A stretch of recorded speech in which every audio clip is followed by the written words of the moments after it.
Really, we have to understand our history. But we also have to understand the threats to our civilization that is coming place.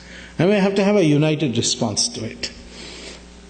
In private conversation, everybody talks to me about Muslims and the danger they pose and so on. Well, I suppose they are looking at this terrorism all over the world, and they are not ready like other people to make a distinction.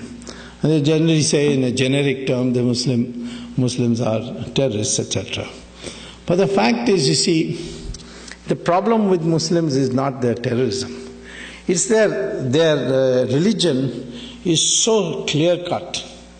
And in a sense, we should admire it because they know their mind. We Hindus are the people who don't know their mind. It's like Arjuna sitting in the middle of Mahabharata, in Kurukshetra, saying, "Shall I kill my brother? Shall I not kill my brother?" Or when Karna was down repairing his chariot, and he said, "Shall I kill him now? Is it proper for a Kshatriya to kill him?" Krishna had to tell him each time that he has to do it.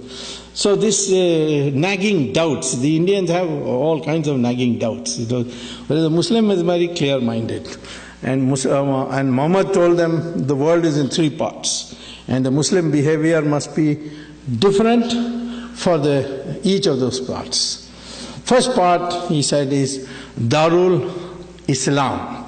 Darul Islam is where the Muslims are in power. They are in majority, they are in power. And he says there should be no allowance, accommodation for any other religion. So either they must convert or be killed. It's as specific as that in the Sirah and Hadith. So in most of these countries where the Muslims are in power, you can see a total intolerance to the minorities. In Saudi Arabia, we have so many Hindu workers there. Can they celebrate Diwali in Saudi Arabia? No. Can they build a Hindu temple like you are able to build here in the United States? No.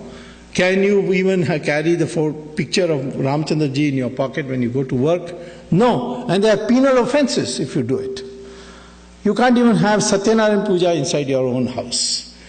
Now, this is the position of Muslims when they are in majority.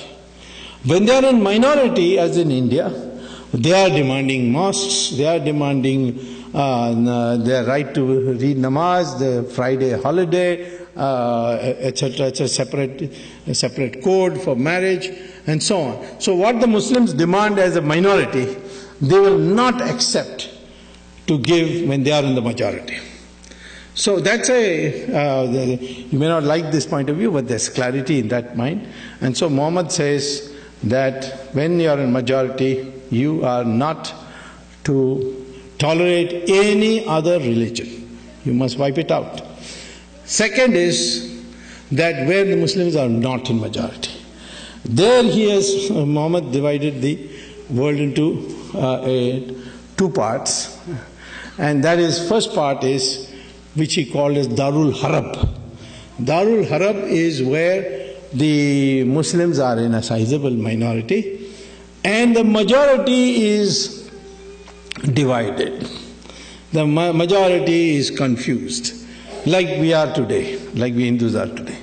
There, Muhammad says that the job of the Muslims is to go on demanding more and more concessions by acting collectively and ultimately reach a point where they are able to transform that the society into a Darul Islam, from Darul Harab to Darul Islam.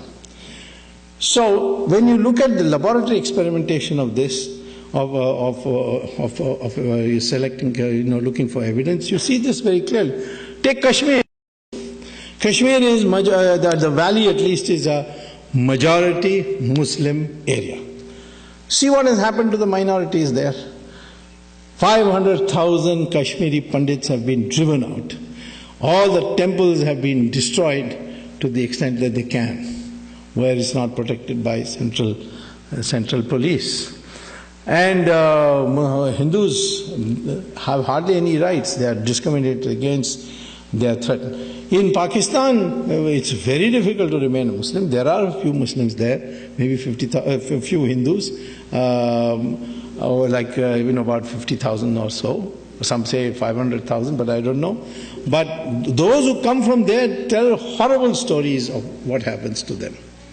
In Bangladesh, in 1947, there were 32% of the population were Hindus. Today it's only 7%. Nobody talks about it. You see, they talk about Gujarat every day, but they will not talk about what's happening in Bangladesh. And it's not only states and countries. Even districts you will see this. If you go to, say, Mau in Uttar Pradesh, you can see it.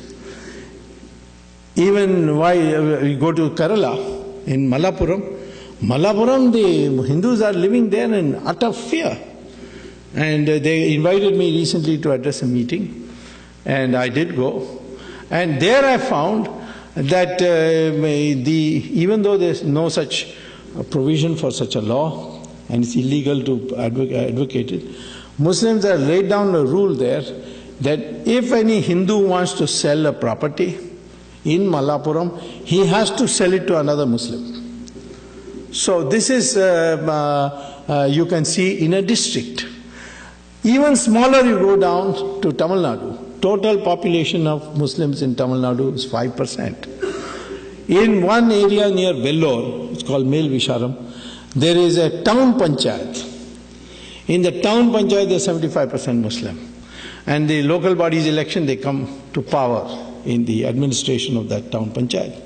And they will not give any amenities of the town panchayat to these Hindu areas until they agree to convert. So they make it a condition. You convert, we'll give it to you. Otherwise, we'll not give you. I went there and I saw myself what was happening. So I went to the court, got a court order. Now, of course, the matter is rectified. But I can't do this on a micro basis. I did it as an example, but this is what's happening. This is the mindset of the Muslim. And finally, Muhammad says, if you are in a minority and the majority is united, then Muhammad says, surrender and don't argue with the minority. And that's what we see in countries where the majority is united. Australia, one day, Imam said that, I can't, it's intolerable to have a uniform civil code with the Christians in Australia. We need our own Sharia. And I appealed to the Prime Minister to give us Sharia. So Prime Minister was a lady, the next day said, if you want Sharia, my recommendation to you is to go and find another country, because in Australia, we are not going to give you a separate code. You will have only a uniform civil code. Now, immediately the following day, all the Muslim organizations passed a resolution saying that this Imam is an idiot or is an imbecile, he doesn't represent us. We are very happy with uniform civil code. So in Australia, the Muslims will accept uniform civil code, but not in India. And this, in the United States also, you can't have a separate, although there are heavy efforts going on.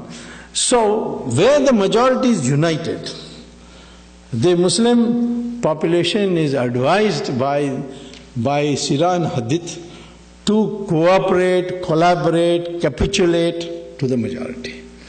And I think there's a lesson for us in that unity. What is the problem today in India?